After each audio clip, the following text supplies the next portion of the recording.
आप यहाँ क्या करोगे, fix cost does not change in total. Fix cost जो है टोटल में चेंज नहीं होती, मगर फिक्स कॉस्ट पर यूनिट जो है डिक्रीज होती है जितने ज्यादा यूनिट्स बनाओगे। तो सर ये आपके पास क्या हो गया, फिक्स कॉस्ट का मेजर डिफरेंस हो गया। इसके बाद आपको चलोगे आप सेमी वेरिएबल, जिसको आप क्या कहते हो, मिक्स कॉस्ट। एमसीक्यूज के पेपर के अंदर वो आपसे पूछता है वेरिएबल कॉस्ट या फिक्स कॉस्ट या सेमी वेरिएबल कॉस्ट, तो बच्चों को उस चीज का पता नहीं होता। सेमी वेरिएबल कॉस्ट की अगर मैं बात करने जाता हूं तो सेमी वेरिएबल कॉस्ट किस चीज को आइडेंटिफाई करती है, जिसमें आपके पास include both fixed and variable element, जिसमें जिसकी मैंने आपको इलेक्ट्रिसिटी की एग्जांपल दी, जिसमें फिक्स्ड का एलिमेंट भी इंक्लूड होता है और जिसमें आपके पास क्या होता है, क्या कहते हैं आपका, वेरिएबल का भी एलिमेंट इंक्रीज होता, वो इंक्रीज आपके पास ऑलरेडी उसमें शामिल होता है। तो ऐसी कॉस्ट को क्या कहते हैं, सेमी वेरिएबल कहते हैं। जैसे फॉर एग्जांपल रिपेयर्स हो गया, मेंटेनेंस हो गया और इलेक्ट्रिसिटी हो गया। अगर टोटल फिक्स कॉस्ट का ग्राफ देखते हो, ग्राफ पेपर में आ सकते हैं। फॉर एग्जांपल अगर टोटल फिक्स कॉस्ट का ग्राफ को चेक करते हो तो इसका मतलब टोटल फिक्स कॉस्ट आपके पास कितनी थी, 40,000 यूनिट्स पे फिक्स कॉस्ट कितनी लग रही है, 10,000 लग रही है। तो इसका मतलब this is the graph of total fix cost. इसको आप क्या कहोगे, टोटल फिक्स कॉस्ट का ग्राफ कहोगे। और वेरिएबल कॉस्ट का ग्राफ क्या होगा, वेरिएबल हमेशा जीरो से उठ रही होती है। आपके पास फॉर एग्जांपल स्टार्टिंग 0 यूनिट्स थे, अगर आप इसको रीड करते हो तो ये बता रहा है 30 यूनिट पे जो वेरिएबल कॉस्ट लग रही है वो टोटल 200 लग रही है। इज इट ओके, यहाँ तक कोई मसला बेटा? नहीं सर, ऑल क्लियर। नहीं सर। सबको यहाँ तक क्लियर है बेटा? Clear clear. ठीक है। सारे बच्चों को क्लियर है बेटा? फिर Yes, इसके sir. बाद आप थोड़ा अच्छा, इसके बाद आप जाते हो फॉर एग्जांपल ये आपके पास फिक्स कॉस्ट पर यूनिट का ग्राफ है। अगर फिक्स कॉस्ट, जैसे मैंने कहा कि भाई फिक्स कॉस्ट पर यूनिट जो होती है, जितने यूनिट्स बढ़ेंगे तो फिक्स कॉस्ट क्या होगी, आपकी बढ़ती जाएगी। वेरिएबल कॉस्ट पर यूनिट जो होगी वो आपके पास यूनिट्स के हिसाब से इंक्रीज होगी। अब इसके बाद आप जाते हो what is sunk cost. Sunk cost आप लोगों को पता होगा, जो फिजिक्स के बच्चे हैं उन्होंने अपनी लाइफ में ये चीज शायद ओ लेवल्स फिजिक्स में पढ़ी हो, क्योंकि थोड़ा सा उसमें आपके पास आता है। What is a sunk cost? अगर मैं संक कॉस्ट को एक्सप्लेन करता हूँ, मैं संक कॉस्ट को अगर मैं एक्सप्लेन करने निकला हूँ तो यार I am the employ of Wells College. मैं वेल्स कॉलेज का एम्प्लॉय हूँ। इस साल मैं वेल्स कॉलेज में as a teacher, accounting teacher के लिए इनरोल हुआ हूँ। मेरा कॉन्ट्रैक्ट साइन हुआ है। वेल्स कॉलेज ने मुझे 1 साल के लिए अपने पास एज अ कॉन्ट्रैक्ट टीचर रखा है। अब कहा कि वेल्स कॉलेज ने कहा कि यार कैम्ब्रिज की ट्रेनिंग आ रही है। अब तो खैर ओपनली फॉर ऑल हो गया है। आज से कुछ 7 साल पहले, 10 साल पहले जो कॉलेजेस रजिस्टर्ड होते थे और कैम्ब्रिज की जो ट्रेनिंग्स आती थी कि पेपर पर regarding paper pattern checking, regarding paper pattern marking scheme, उस तरह की होती थी।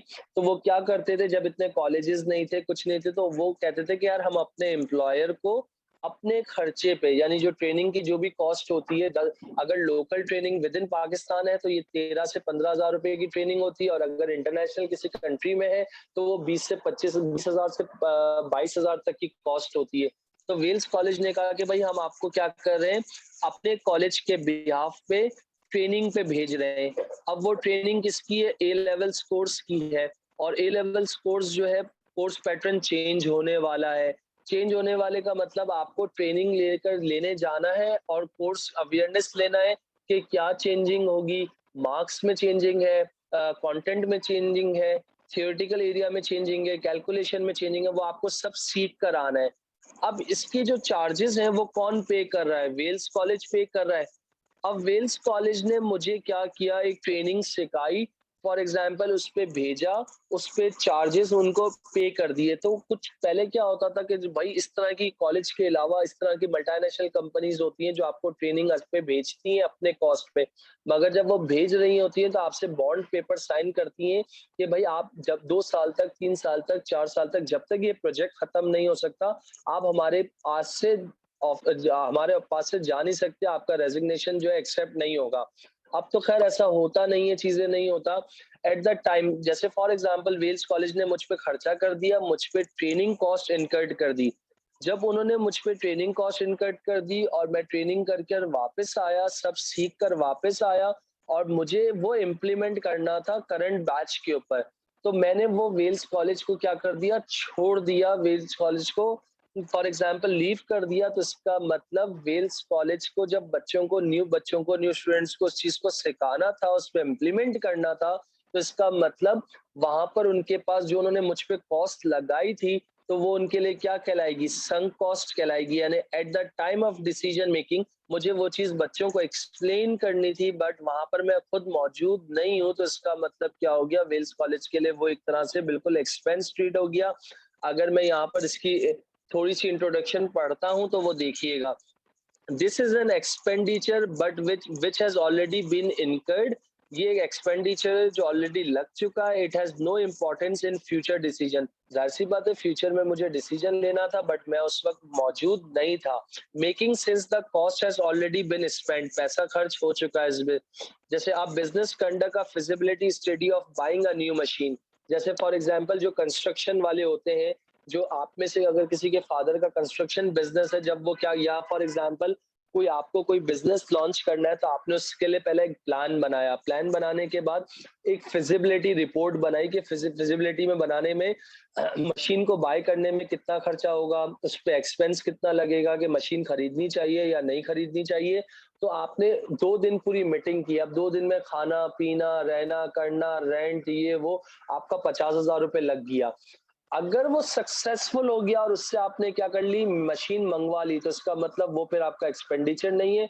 अगर वो आपका अनसक्सेसफुल हो गया और उससे आपने मशीन नहीं मंगवा सके, तो इसका मतलब वो कॉस्ट क्या हो जाएगी, आपके पास संक कॉस्ट हो जाएगी। यानी इसमें इन्होंने एग्जाम्पल भी दी हुई है, now whether the machine is brought और नॉट, 5,000 रुपये हम हमारे लग चुके हैं, अगर स्पेंड हो चुके हैं वो कभी रिकवर्ड नहीं होंगे। So we should not consider them in decision making. This cost is treated as expense in the profit and loss account.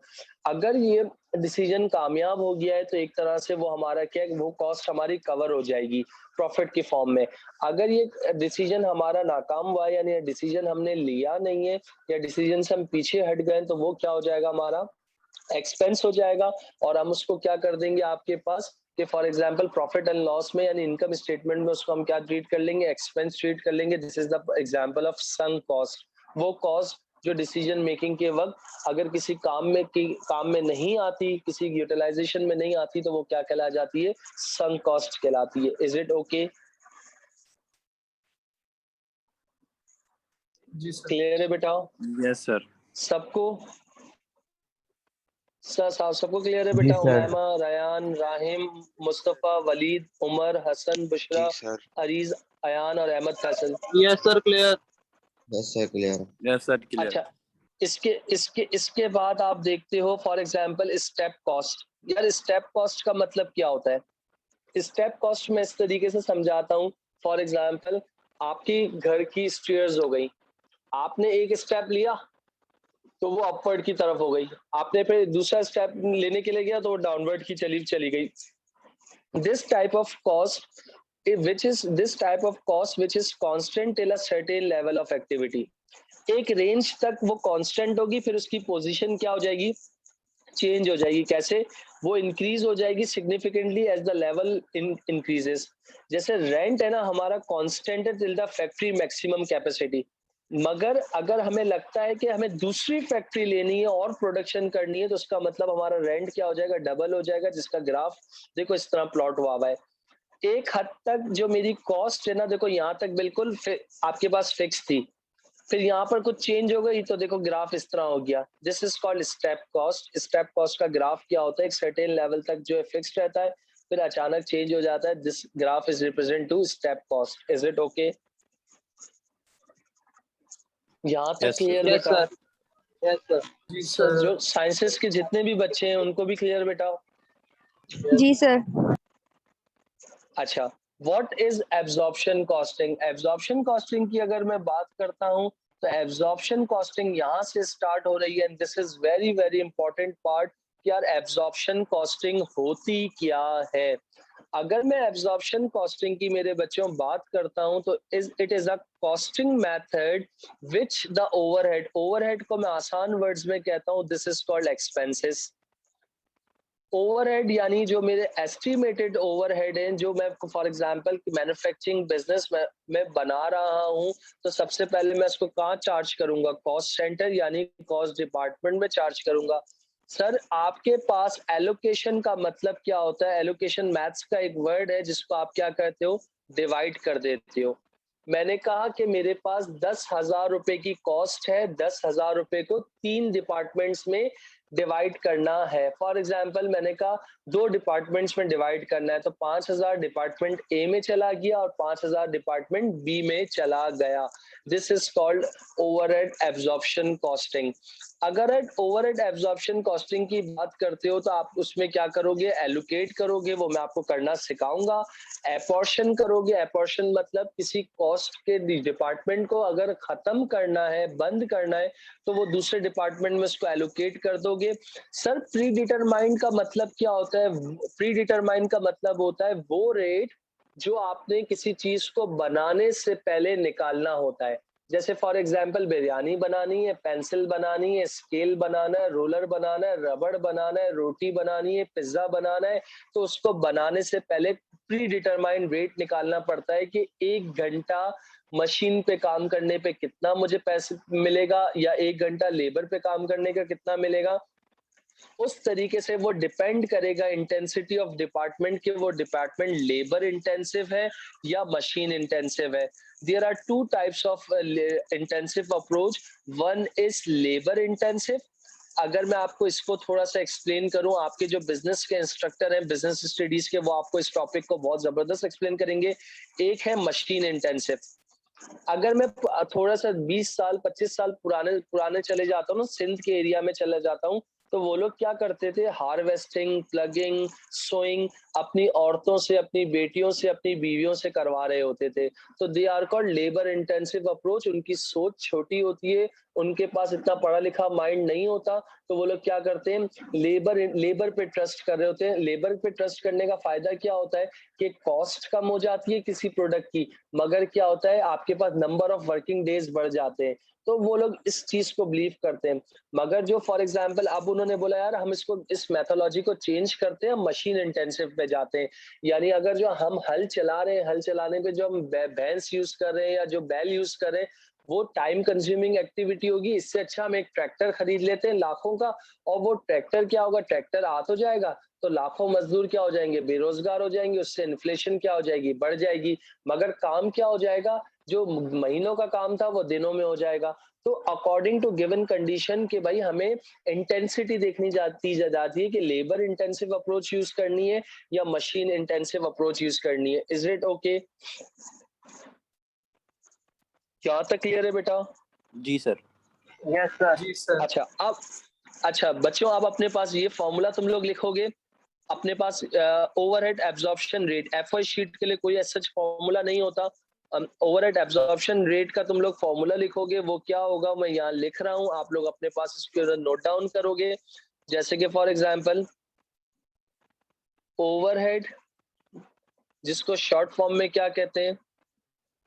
Overhead absorption rate, जिसको शॉर्ट फॉर्म में क्या कहते हो? OAR। This is very important बात, जिसमें आप क्या करोगे? बजटेड ओवरहेड यानी budgeted factory overhead divided by budgeted activity.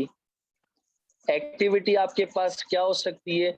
Either machine hours भी हो सकता है या फिर आपके पास लेबर आवर्स भी हो सकता है। इस फॉर्मूले को अपने पास जल्दी से कॉपी करो, फिर हम आगे चलते हैं।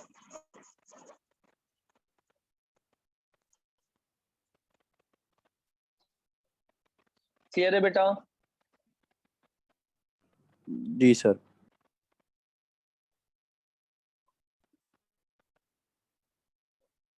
सबने कॉपी कर लिया बच्चों?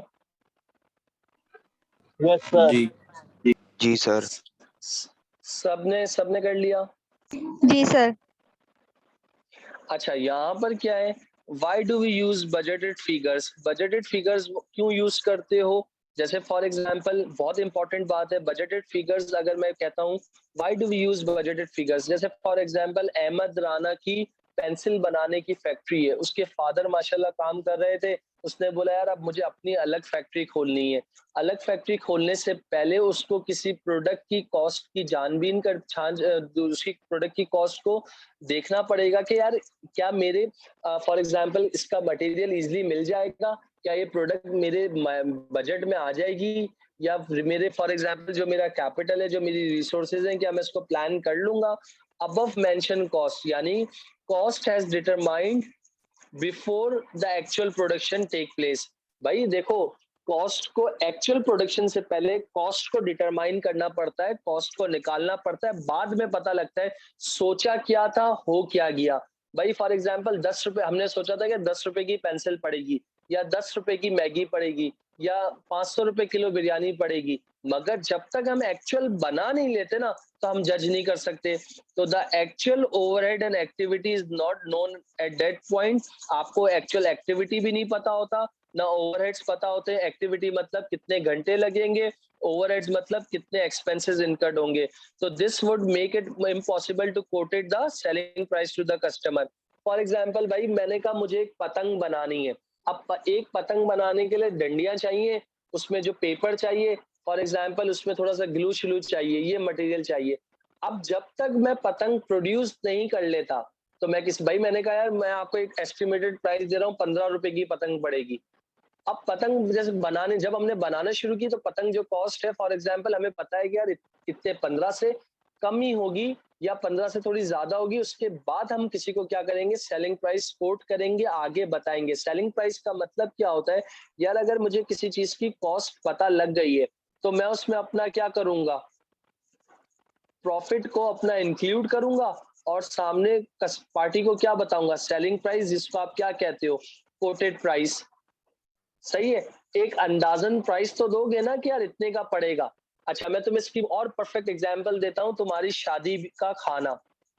तुम्हारे शादी के खाने के अंदर फॉर एग्जांपल तुम्हारे भाई या तुम्हारी बहन की शादी है, फॉर एग्जांपल तुम्हारे फादर ने एक्सपेक्टेड गेस्ट यानी टोटल इनविटेशन जो है कितने प्रोवाइड कर दिए लोगों को, कि मैंने कहा टोटल इनविटेशन जो है 800 लोगों 800% को इनविटेशन बन चुका है, जा चुका है। क्या मुझे ये कॉमन सेंस यूज करके बताओ कि तुम्हारे अब्बा जो खाना 800 का बनाएंगे, या उससे कम का बनाएंगे, या ज्यादा का बनाएंगे? जी भाई, हेलो। ज्यादा का ज्यादा बना है। का। ज्यादा का। नहीं, ऐसा ऐसा हो ही नहीं सकता। क्या, अब मेरा दूसरा सवाल है कि शादी में पूरे के पूरे 800 के 800 बंदे आ जाएंगे? नहीं सर, नहीं 800 पूरे नहीं आएंगे। यार इम्पॉसिबल बात है, इम्पॉसिबल है। तुम्हारे फॉर एग्जाम्पल तुमने जज किया, तुमने घर वालों को दावत दी है कि फॉर एग्जाम्पल उन्होंने कहा कि यार 800 बंदे, हमेशा याद रखना 800 बंदे एक साथ एग्जैक्ट उस पे टाइमिंग पे कभी भी नहीं आ सकते। तो तुमने जज किया कि यार 800 नहीं तो वो कितने होंगे, 700 फॉर एग्जाम्पल 75 होंगे, या 750 होंगे। मगर आप क्या बोलोगे, आप ज्यादा नहीं बनाओगे, आप बोलोगे यार मैं 800 बना रहा हूँ। 800 में फॉर एग्जाम्पल फिर भी जो इवेंट मैनेजमेंट बंदा है वो इतना ऐसा रख के बनाता है कि 800 या 800 से 10-15 ऊपर आराम से खा सके। तो आपने रेंज रखते हो कि यार 800 तो नहीं आएंगे, 800 में से हो सकता है अटेंडेंस 700 रहे या 750 रहे। तो आप क्या करते हो, एक एक पहले कोट करते हो कि भाई मुझे 800 बंदे का खाना चाहिए, तो वो आपको 800 बंदों के हिसाब से क्या कर देता है, एस्टिमेट निकाल के दे देता है। अब ड्रिंक्स का क्या है, ड्रिंक्स में क्या होता है, वो कहते हैं कि यार जितने बंदे आए खाना बन गया। अब ज्यादा बना तो वो वेस्ट है, और कम बना तो आपकी सोच होती है यार ज्यादा बन जाए, कम नहीं बनना चाहिए। मगर कोल्ड ड्रिंक वाला फैक्टर, चाय वाला फैक्टर क्या होता है, वो मेंबर पे डिसाइड होता है कि यार जितने मेंबर होंगे ना, जैसे पानी की बोतल हो गई, आपकी कोक हो गई, पेप्सी हो गई, जितने यूटिलाइजेशन पे इस्तेमाल होगा। मैं आपको 4 क्रेट दे रहा हूँ, जितने क्रेट इस्तेमाल, जितनी ड्रिंक्स इस्तेमाल होंगी वो आपकी है, और जो बच जाएंगी वो हम वापस कर लेंगे। ऐसा होता है ना, मगर आपको क्या मिल जाती है, कोटेड प्राइस मिल जाती है। Is it okay? यहाँ तक जी क्लियर है सर। बच्चा? जी सर। अच्छा अच्छा, फिर इसके अंदर आपके पास एक आता है वो, अब फॉर एग्जांपल एक मिनट रुको।